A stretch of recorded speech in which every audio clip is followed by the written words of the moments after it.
Ask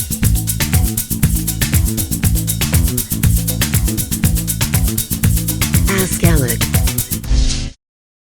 We're going to leave you guys with Alec and the stream. I'm sure Alec has a lot. Camera? The camera's right there. I got to look that way so you guys see me. Hey, I'm sure, Alec, you have a lot of really good insight. You said you just put out a new blog, last hand history YouTube update. Yeah, just keep hammering him, guys. The poker night. Just keep ripping on my game. Every mistake problem. he's made, if I come back in a half hour and he hasn't been grilled on all of them, then you failed. As far as I'm concerned. I think I'm open about a lot of the mistakes. A lot of times I publish hands where I do some special things, but some of the things aren't so special. So got to be fair. All right. So we're going to leave you guys with Alec. We're going to be getting some players into the booth throughout the dinner break. Me and Jeff are going to get out of here right now. Thanks for following, guys. We'll be back in about half hour. You got it. Guys, I'm answering your questions, so I'm happy to take one. And thanks for sticking here with me. I know you guys could be doing a lot of other things, so appreciate your time in advance.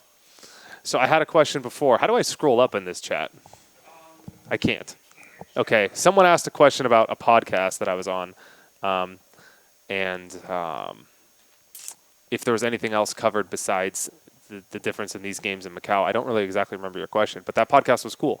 It was like a lifestyle podcast, and a lot of fun questions, a lot about my history and stuff like that, how I came up in poker and whatnot. So if you want to learn a little bit more about me, check it out. It's get you the link here. But anyway, I'll be on this tomorrow. So, okay, here we go. High Stakes Podcast. You were talking about how you compared this to Macau, that the stakes in Poker Night in America didn't feel very significant compared to the games you played in Macau. Do you have anything else to say about that? Yeah, I think that, it's different, right? The games here are not being played as much for money as just the games that you would play in your daily life. So when you're going to the casino or doing whatever to play poker, you're playing for a different reason. When you come out to play poker on TV with a lot of people and do media stuff, it's a lot of fun. But, winning money necessarily isn't your first goal. It's important. It's part of the game. Of course, you always want to play your best. But compared to some of the other games that I played on a regular basis, this game is a little bit smaller. And so I think that helps because it gives you an edge when you're more comfortable with the stakes and you could take advantage of some of the people maybe that are a little more uncomfortable. And there's some satellite winners in here too that might be a little more intimidated by the size. And I think that I was fortunate that gives me an edge in the game. So good stuff. What do you do when players like Helmuth do not lose gracefully? He tried to insult Kate when he tanked. How do you make sure that doesn't affect your mental game? Well, that's a good question. I think that you always have to only focus on what you can control and forget about the rest. So you have to focus on just doing what it is that's getting you to your goal, and everything else you just got to leave out. And if you're really going to be stimulated in a positive or negative way by the actions of someone else, then you're really not in control. So you're letting external circumstances affect your situation, and it just logically doesn't even make sense either. So I think I just try to focus and remind myself. I have little reminders that I use constantly just to remind myself of what I'm trying to achieve, what my objective is in the game, and I don't let anything else sort of steer me away from that focus. And the harder you kind of cling on to that, and the more you keep your car driving straight, the better results you're going to see. So let other people do them. Just focus on you and where you're trying to go. That's it. Drive straight. In all seriousness, would you play me heads up at 50, 100, or 100, 200? Yes. In all seriousness, I probably would. Do you have any idea what's happening with Tom Dwan? Nothing that I can share. Alec, when sitting down at a 9-handed NL game with unknown villains, what do you do other than pay attention to help classify your opponents as soon as possible? So obviously paying attention is huge. You get a lot of information by talking to people. Daniel Negron is great at this. And you also get a lot of information by just observing the type of person they are. I feel like I'm sideways. Perception here. So if I don't answer your question, by the way, just re-pop it in the chat because I can't go back. So once it goes above and I miss it because I'm talking or whatever, I miss it. So obviously paying attention at Showdown is huge because that's where you get the most amount of information. But also keeping in mind that what you see at Showdown versus someone else might not be how that person plays against you because he might have a specific read on another person that they've gathered from, hours, months, years of history together. And so just because he 3-bet this one guy one time might mean that guy is a weak player. It might mean that guy's a strong player. It might mean that he has history with that guy. It might mean his ego is getting involved. So don't take things at face value unless they're done against you. But one of the key things I think to keep in mind is just the player's image at the table and really understanding, methodically how they are reacting to situations, how they're betting, are they intimidated by the size of the game? Are they playing really tight? How do they stack their chips? Just getting as much information as you can about the player before you play a hand with them. Rodriguez, Alec, people are always talking to you about game selection. Is that... I missed it. Shit. Sorry. When was the last big win you had and how much was it? I don't know if I care to share. Funny question. Someone's moving the camera. I know, that's not me. It's beyond my capability. Someone asked a question again. I heard a few of them, but can you pop them in there, Brian? Like, scroll up. There's like 3 questions that I missed. One of them was about... Anyway. Okay, Rodriguez. People are always talking about seat and table selection. Is that part of the game at all at the stakes you play? Well, absolutely, man. That's part of the game at every stakes you play. One of the misconceptions about poker is that fundamental elements of the game change when you move up in stakes. That's just simply not true, right? Position is important. Seat selection is important. Game selection is important. I mean, you've heard the adage many times, if you're like the 10th best player in the world and you're playing against the 9 best players, you're going to lose. And if you're the 10th worst player in the world playing against the 9 other people worse than you, you're going to win. So, I mean, game selection could be said is everything. Bankroll management, those things are huge, and you can't overcome them when you're playing poker. So absolutely those things are important.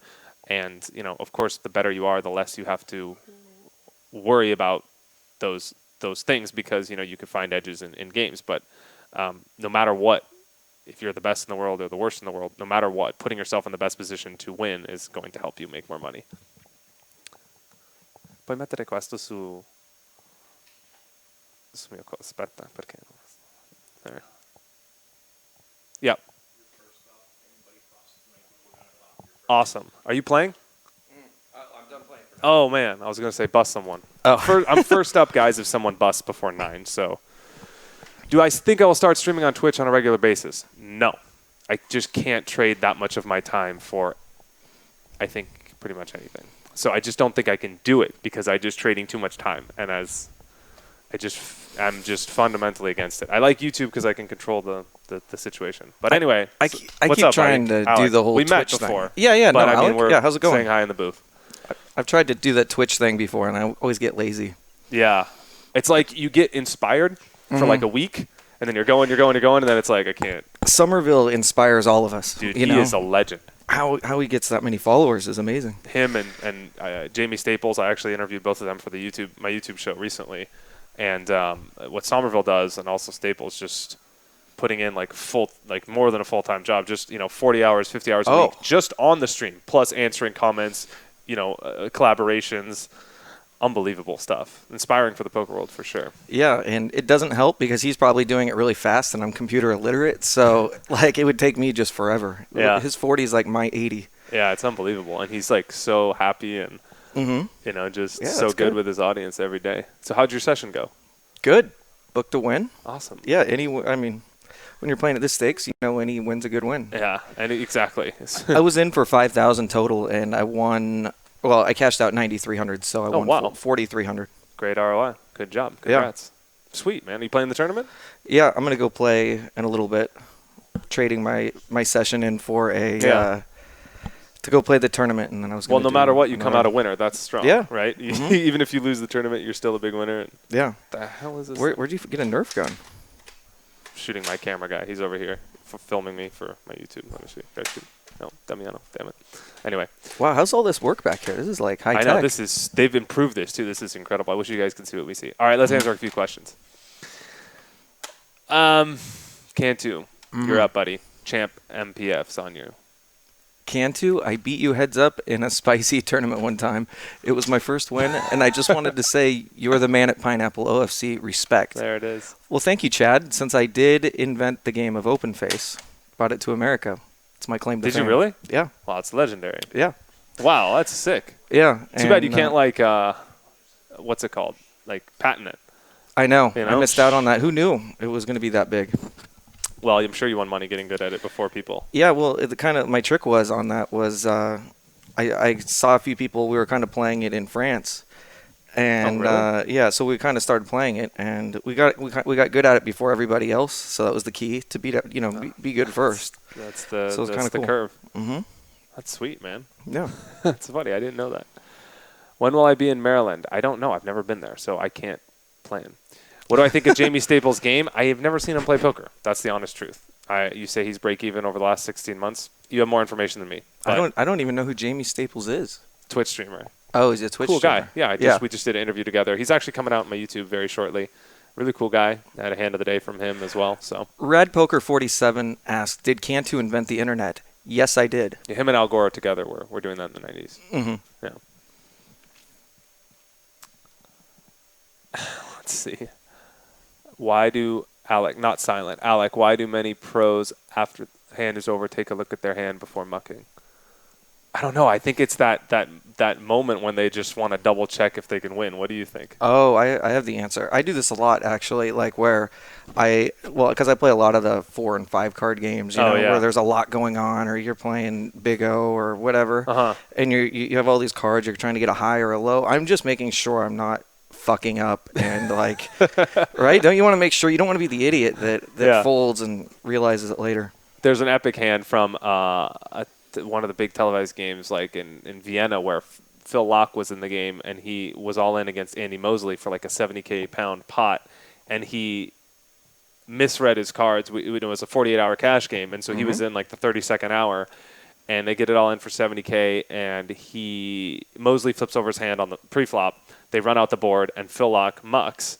And later, because it's a live stream, someone texts Mosley and says, "Hey, buddy, you run like God because Phil mucked the best hand unless there was a camera graph, and he just didn't check his cards and mucked the winner 70K." So maybe that's another reason, right? Yeah. You said it's a free roll. You know who else did it? Like in a more famous faction was, I'm gonna guess it was like 2009 when Phil Ivey made his big run. I remember watching, and Phil Ivey had a flush in the main event, like deep. Like real deep. I think it was under 100 players to go. Wow. And he has a flush and he doesn't realize it, and the guy bets, and it might have even been the nut flush. Like it was just a massive hand, like on a 3 flush board. And the guy just makes this small bet and he just insta folds. Wow. Yeah, you don't expect that from Ivy, but you play enough hands. It happens. It happens to everybody. I've done it before. I mean, I've probably done it times and never known it, because if it wasn't on camera, Phil Ivey would have never known he had a flush, right? I mean, how many times have you and I probably done that? I know I've done it a lot of times. I've done it over the years. Absolutely. Do I meditate before playing? Yes. Do you really? Yeah, some form, like some stretching, some yoga. Show me your meditation. Like, do you get like it's not like foot to foot? I'm not like profound or anything, but it's just like a few minutes of just breathing exercises and just calming down and centering myself, focusing, setting an intention for the day. Can I see your breathing exercises? No. Okay. But I have to be honest. Someone asked me. I feel like, why not? Brandon, Rad Poker has a question for you. Were you playing the WPT? If so. Where are you playing the WPT? When's the WPT? Oh, when is the WPT? No, he says were you playing? He says where are you playing? I'm assuming. Right now, I guess we're in Oklahoma. I think we're on an Indian reservation, right? That's right. Somewhere out there. I think he thinks that we're in the Florida event or something. Oh, right. No, the WPT's over there. We're here for the Poker Night in America tournament, and then there's the cash game. Yeah. Man, Alec in Pittsburgh, you called off pre-flop with ace-queen. How much? Oh, yeah. How much do I think of that was table talk? Yeah, a lot was table talk, for sure. I have a hand of the day coming out about that, so check back to my YouTube. You'll see. I explain everything, but I won't get into it too much here, so save some suspense. But that was a really sick hand. Zorop confirming that he had the 8 of clubs and mucked. The other guy didn't have a flush. He might have folded the 8 of clubs, but he probably would have thought, right? I mean, so he definitely misread his hand there. Pretty yeah. Sure. Why is this guy in red? How does he get in red? Oh, Brandon, retell the 5-10 story. People love that. How I ran out of the main event in 2008. I missed it. Yeah, I was trying to make a move on a guy, and I put in, I can't remember the amounts now, but let's just say it was like raise, call, and I 3-bet to $1 million or like at 1.2, like really late. So you guys are super deep. Super deep, like 20 It cost me the main event in the end. I mean, and I 3-bet 10-5, and then the small blind shoves. What people don't realize is I had 10-5, and my birthday is May 10th. It's my birthday hand, and I always play that hand, you know? People don't like it. He has his own Doyle Brunson. Yeah, people don't relate to me because I play on, like, superstitions a lot. And, you know, so. So then you called it off. Yeah, and then I was like, well, it's only another 1.5 million. And I didn't think the guy had to have aces, you know? He had aces. Fuck. I looked really stupid. Yeah.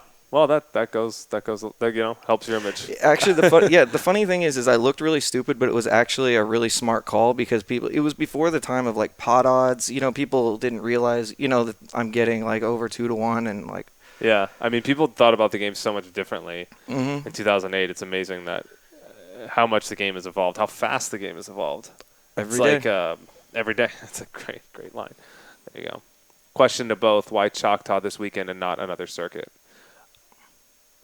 I'm here for Poker Night in America. I like the televised cash games, so I play cash games and not really that many tournaments. So even if there was no Choctaw, I wouldn't be at another tournament. I don't think, just because I don't travel the circuit for tournaments. How about you? Yeah, no, I'm here. I mean, Poker Night in America. They're doing some really good things too with the tournaments and. For $50, there's all these people. $50, 63 seats, and that's just in the tournament, you know? Yeah, it's amazing. I don't play that many tournaments, but it'll be a big prize pool. Absolutely. And the cash games aren't so bad in there. I've been playing 50, 100, and 5, 10 and a quarter PLO. I heard they had some juicy games here, too. Yeah, people are in there, like a lot of people with 10,000 deep. It's playing. Yeah, because the biggest game always plays deeper, and so. Oh, and the Southern gentlemen love to gamble, let me tell you. That's true, yeah. Yeah, it's an awesome spot. Let's see. Is it Torelli? Yeah, it's me. What's up? We lost video, but we'll be back. Follow-up question to what I asked. I'm asking another case where player X wins the hand after everyone folds, and they still look at it before throwing it in the muck. Not a case about messing up, but because the hand is already won by them. I don't know. I'm not sure that there's like a super scientific answer. I guess maybe it's just a habit. People look back at their cards and stuff. It's also like I'm not sure there's too much to be learn from this one. I don't know. I just think people are disappointed also, you know, like, God, I just lost $4,000 or whatever the amount is. You know, I'm upset. God, like, why there's probably a little regret. Like, why did I play it like that too? Yeah. You got your little regret in there. Or there's that sudden hope that sometimes you look back and maybe it'll change, you know? Yeah. Like, I don't know. There's that like subconscious just, I really have this hand? Like, I don't know about you. I've had that where I take a look back like, oh my God, I'm really sorry, everybody. I did not realize I had. Again, it's more usually in the 4 and 5 card games. Yeah, but I could imagine those games too. Also, when you change games so much, your mind. Right. You know, I mostly just play straight no limit and okay. In no limit, you're not. Sometimes I look back during the hand. I could see people doing that to check what suits they have and stuff. But after the hand you got a question. Brandon is an excellent player.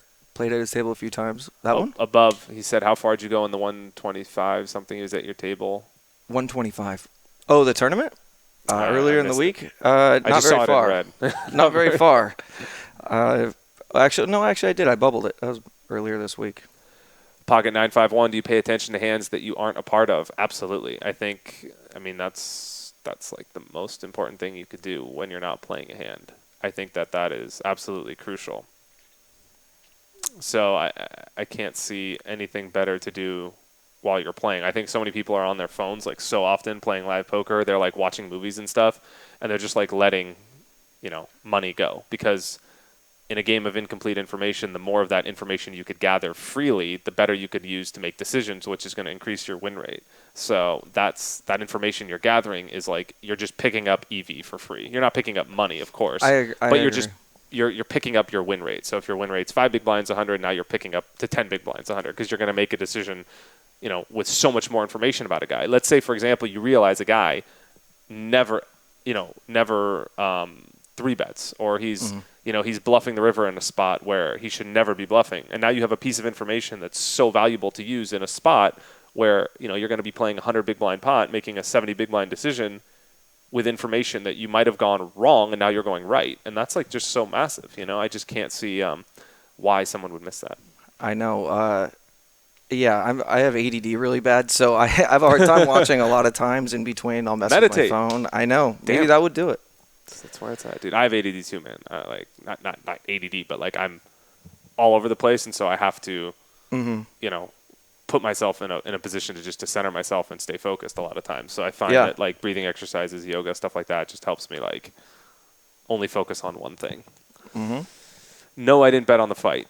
I didn't even know there was a fight. I don't think I've ever watched a fight. I've never been in a fight. I heard there was. I just saw it because Matt Glantz was telling me he had 10,000 on it on the. What's his name? Olivier versus. I didn't see it, but versus. Oh, a poker player. Yeah, it was like a poker player fight. Who was it? Help me out, Twitch guys. It was Olivier Bousquet and. It's so bad I can't think of the other kid's name. He was like 25 pounds lighter. But he had been supposedly training for 6 years, and Olivier beat him. Wow. They had the lineup on Pinnacle. 6 years? Yeah, you know the kid, too. I'm sure I know him. He's a big poker player. It's, yeah. How do you keep focused during a long tournament? I eat healthy, work out, sleep, and do mental exercises to stay focused. What do you do? I take a lot of breaks. There you go. I don't sit there for 2 hours. I'll just, go take a walk. That's smart. Yeah. I mean, we're here usually if you're playing like day 1A, does it really matter if you lose a round of blinds? Yeah. You know what I mean? We're playing 30,000 chips and you lose like 500 or 600. It doesn't matter not that much. Not even, maybe not even. Right. It's just, versus JC Alvarado. That's who it was. Oh, okay. Would you sit to the left or right of an aggro villain? Being that there are separate advantages, I would sit to the left of an aggro villain. There's no other... The only reason I wouldn't sit to the left of an aggro villain is if it was more important to sit to the left of someone else that put me to the right of an aggro villain, and there was something else to consider. But if my only consideration is there's 7 other players that are exactly the same and an aggro villain, I'm always sitting to the left, right? I mean, yeah. Am I missing something? No, you're right. Sometimes I'll go to the right if I think they're like a really bad player that I wanna create my own action. But that's if I feel they're really bad, Yeah. JC Alvarado is it? Yeah, there's like 20 responses now. You didn't hear about the fight? That's unbelievable. I don't know. I'm sure there's things that are unbelievable that he doesn't know. I live under a rock, so I don't follow it as close as most people. Did you watch very much of the table, or did you see any of it? No, I didn't see any of it. No, I was at the gym. I had some other stuff to do. I just didn't get to it. I usually do that though. That guy actually rage tilt. Guys, how much poker do you watch? Have you watched all the streams, TV shows you played in? I don't watch poker. I study poker. I don't know if that makes sense. So I don't just casually watch poker on TV, but I'll study the players I'm going to play against before I come, and I'll look them up on YouTube and Google them and find out hands they've been in, and then reads or tells. And I'll also do the same for me. I actually review a lot of my hands with a few people that I really respect and that give me feedback about the times, like Pittsburgh, for example. I just reviewed an hour and a half session. I have one of my guys cut together all the hands I played in, and I review all them. Do you really? Yeah, absolutely. Wow, see everything I'm doing wrong and whatnot. So I study poker. I don't really watch poker. If that makes sense. You would be so disappointed in my preparation. I mean, you could only imagine though. Yeah, I don't do any of that. But I mean, I've never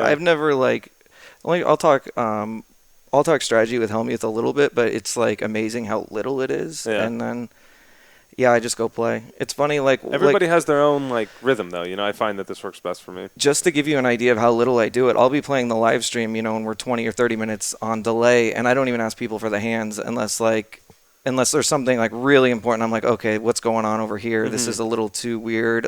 Tell me this hand, but I don't even want to know that. Wow, you have I think you'd agreed maybe have an atypical approach, but it clearly works for you. It works for me. Knowing yourself is really important, and knowing what works for you. I mean, that's part of it. I base most of mine off of my reading ability, and so to me it throws that off for me, which is weird. It's a weird thing to say. Counterintuitive, but I think self-awareness is huge in poker, and so knowing, even the thing about, knowing yourself, being humble enough to take a walk during an event is not something you see a lot of pros doing. And so I think that's better than staying and playing bad or just not being focused or coming back fresher than everybody else. And, there's something to be said for that. So, yeah. Chad MFP asks, question for both of you. How much money would it take for you to fight Olivier Bousquet after his big win? You got to stay in though until you're knocked out.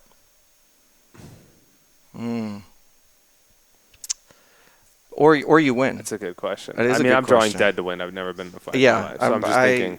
He trained for 6 months, like with coaches and. Yeah, I don't even know if I would train for that. I would just train for like damage control.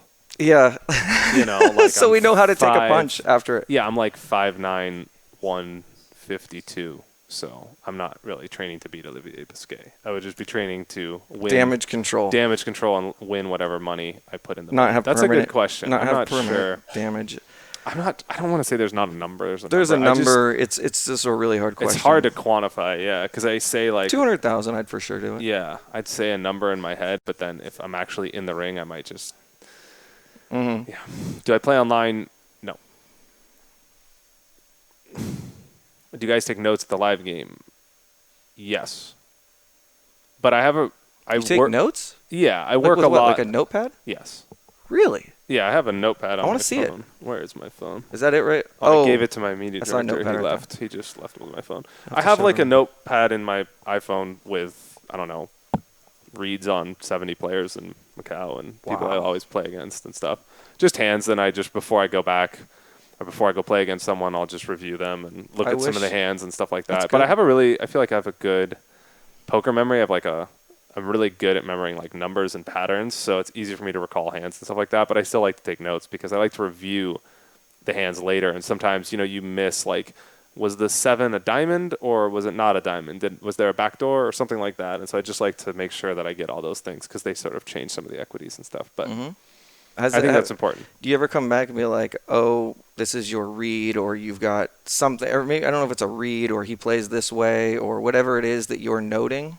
Does it ever come back, you're like, 6 months later, and you play with him again, and you're like, I just got him because I know he's about to do this? Yeah, there's a few spots that's happened to me. I think it happened the most in Macau just because there's like a regular group of players. And so, you won't play with someone for 6 months or something because, you're not there when he's not there. But then you go back and they're there, and it's like, that's like a way to get like a one-step ahead edge type of thing. I don't know if it's as important on a daily, when you're traveling and you're playing a random game for 2 days in Florida or something. But like when you're playing at your home casino, if you play every day at the Commerce or every day at the Bike or then it's like you see a guy and you see him again. And I feel like when there's like that regularity, I think it really helps. Paul, what are your biggest moments? Yeah, go ahead. I was just going to say, somebody says, Brandon, have you ever caught someone cheating at the table? Cheating at the table. I'm like so bad at even thinking about the marked cards and stuff. Like it's been I've caught a lot of people. That's like, the only thing I've really ever saw. Cheating's a strong word, but like semi-cheating, especially in open face, you see that. Like, you know what I mean? Like there's a lot going on. I've never really played open face. But like if you're playing in the casino, that would be. But as far as the closest thing I would say I've seen is there was one time in the Bellagio poker room. I can't remember what I was playing. I think I was playing like 80, 160 or something. And there was a stack of 10,000 right next to the table. And here comes in some guy, and he just swoops up the 10,000, walks out, and all of us look at each other, because it's kind of like a fraternity when you play in the upstairs, Yeah. Like everybody kind of knows everybody. And if you like someone that would be there with 10,000. Right. And, somebody comes up that doesn't look like they shouldn't be there. We kind of know, you know what I mean, when you're playing in that upstairs room. And everybody, like, he just grabs it and walks away. Really smooth, actually. And we all start looking, do you know that guy? No, you know that guy? And everybody's like, no, we don't know whose chips it is. All of a sudden, the guy goes, oh, my God, that's so-and-so's. And he just takes off and books, like, out the Bellagio. And, like, he was already around the court, runs him down and tackles him. Wow. That was strong. Good for them. Glad they caught him. I thought that was pretty good. I missed the second part of this guy's question. How do you take notes at a live game efficiently so that your note-taking doesn't interfere with the action? I type very fast on my iPhone, and I do it in between hands when, like, the action is so stalled that I'm not going to miss anything. For example, like, some guy 3-bets pre-flop, and I'm waiting for the guy to call or fold. Like, I don't even need to see whether the guy called or folded or see the action on the flop because I know I could pick up the action on the turn and already know what happened. So I just write down really quickly then. Or I leave the table and I put a voice note in my phone. I have voice memos, and you just talk into your phone. It's amazing. It's like 10 seconds, right? You can just boom. Like, boom. Take a walk. There you go. There it is. High Roller Radio. I kind of like that question. Did you guys hear about the Mike Dentail collusion situation in a 25K satellite with McCool or whatever his name is? Did you hear about this situation? No, but I'm like not, I'm not. No, not I was just into curious. The poker. I wanted to ask you what you thought about it. I just don't even know anything that happened. Okay. We'll skip it. Yeah, I wish I knew. I would have been, for those that know Go what ahead, that answer, situation, though. because it's kind of a big thing, I would have been very upset if somebody folded for one big blind into a 25K satellite when there's a lot of chips. Folds. So, yeah, you probably shouldn't be folding there. So yeah, strategically, and you got to think they're competent. So I don't know. I can't speak on anything I didn't see. Though, yeah, no. Yeah, that was just my 2 cents. Yeah, fair enough. It sounds like fair just on the surface, So. Will I be playing the whole series? I think I'm only going to play the main. How about you? What? Yeah. Really? No, it's just surprising. You're a great player, and I thought you would. I thought you would say you were going to play a lot of tournaments or some cash games, or. Yeah, I might play some cash games. I just don't play that many tournaments. Oh, you're playing cash games. Probably. Oh, yeah. Okay. I just don't play that many tournaments, so I'll probably play the main, and that's it. I think.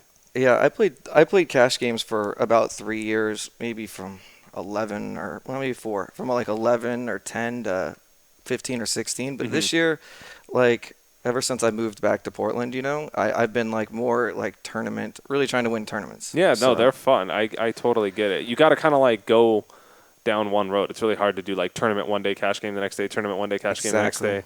So I think that's smart. You know your focus. You go there. Tournaments are such a grind. I mean, they really are. People don't realize absolutely. When I bust out, I'm so not. I mean, I put everything I had into that tournament, and so it kind of hurts. But cash game, it's it's just a pot, Or that tomorrow, whatever. It's just so much less emotional. I don't know. It's weird. And so it's too much for me. Yeah, that's cool. You live in Portland. I heard that was an awesome city. Yeah, it is. That's sweet. Where are we at?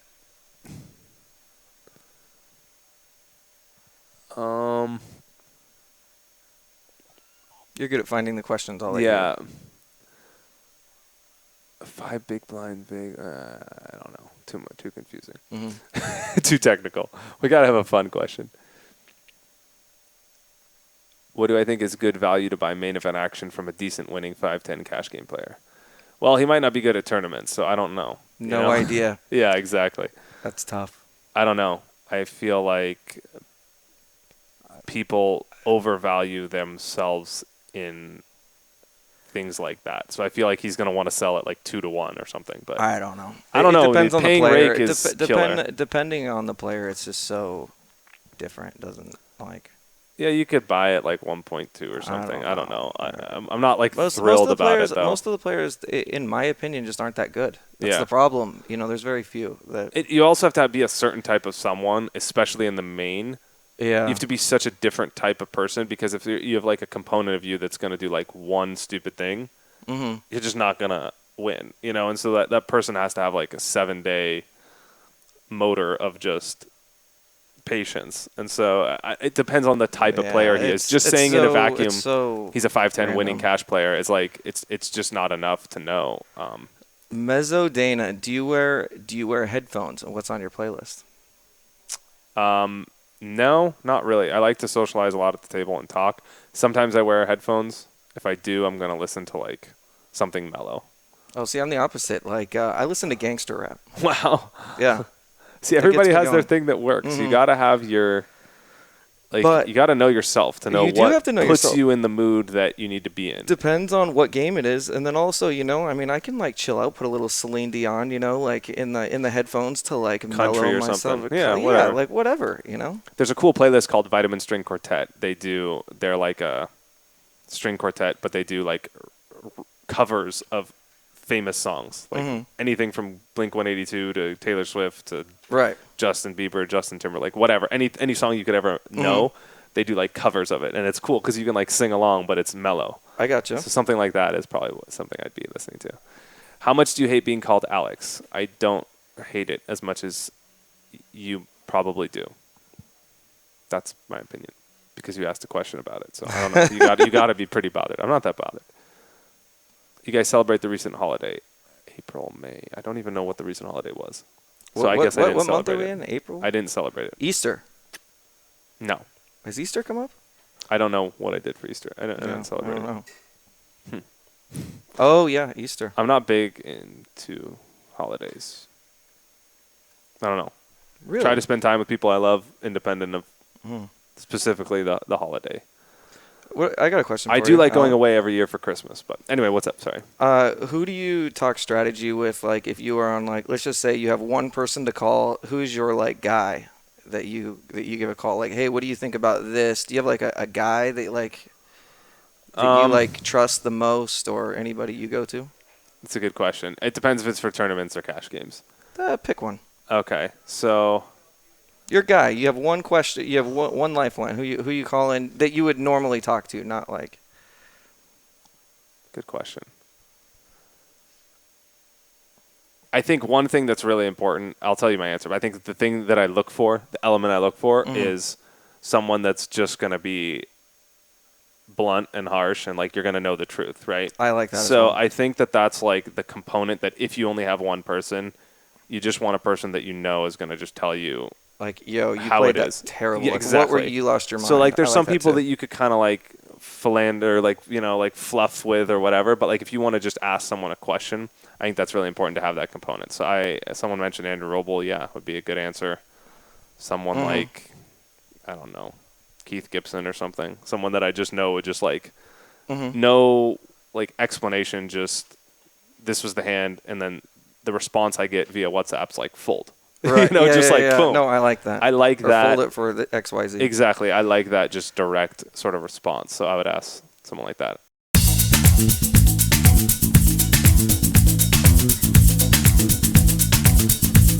Ask Alec.